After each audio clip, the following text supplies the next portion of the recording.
there, and welcome to part 2 of this module. In this video, we're going to dive into highlighting how to prepare for exams. This is both in the lead up to the exams as well as the night before the exam. Now let's start with the lead up. In the 3 to 5 days leading up to the exam, there are a few key things that you can do to make sure you're on the top of your game. By this point, you should have done at least one revision and completed your study notes.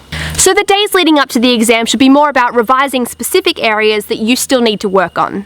But there's also some other things that you can be doing in this time to make sure you have a stress-free exam. Step 1. Find out everything you can about the exam. You'll want to know 1. The exact location of the exam and if possible where you're sitting. 2. How to get there. If you're taking public transport, make sure you keep an eye out for any changes in your train or bus schedules. Number 3, find out what equipment is allowed and what's not allowed. This is especially true for calculators, as some brands won't be allowed in the exam. And make sure your calculator has enough battery for the entire exam period. 4, find out what else you can bring into the exam. For example, a bottle of water or a formula sheet. 5, check the weather for your exam day and plan accordingly. If it looks like it's going to be cold, make sure you pack an extra layer.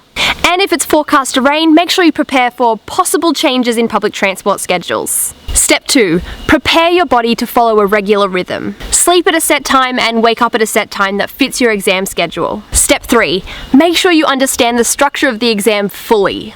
Your teachers might be able to help you out with this. Learn about the types of questions that might appear in the exam. For instance, the weighing of multiple choice, short answer and long answer questions. Now, when it comes to preparing the night before, here's some tips that you can follow to make sure that you're on your A game for the exam day. Step 1, don't cram. Last minute cramming is more likely to give you more stress and less productive study time. Instead, spend the day relaxing or exercising or anything else that will lower your stress levels. Step 2, stay hydrated and eat healthy the night before. Drinking water will optimize your health mentally and physically, and eating healthy will ensure that you wake up fresh and energized. Step 3, make sure you get at least 8 hours of sleep.